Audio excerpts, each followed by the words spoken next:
在湖南省郴州市安和向坦山腳下，距離市歐17千米的地方，隱匿着一處宛如夢幻仙境的旅遊勝地——麥花岩。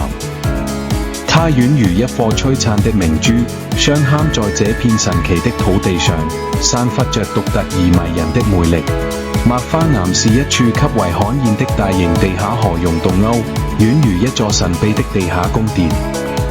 全長9000米，總面積約27000平方米，其中水面約9300平方米。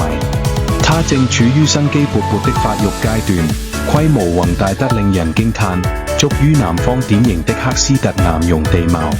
遙想當年，這裡曾是太平天國大軍中橫馳騁的活動地溝之一，歷史的風雲彷彿船在洞穴中回盪。作為一個流域面積頗為可觀的地下河洞穴系統，麥華岩集自然之大成。景溝內，大型的地下河洞和溶洞交相輝映，構成了一幅絕美的畫卷。洞內的石景別具一格，彷彿是大自然這位神奇的藝術家精心雕琢而成。走進麥花岩，就如同踏入了一個夢幻般的世界。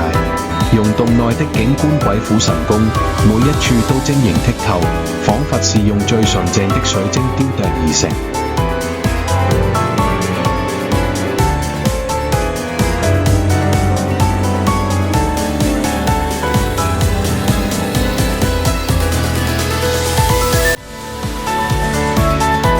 1988年，美國溶洞考察隊在此進行探險後，對麥華岩讚不絕口，稱它可與世界任何一個最美的溶洞相媲美。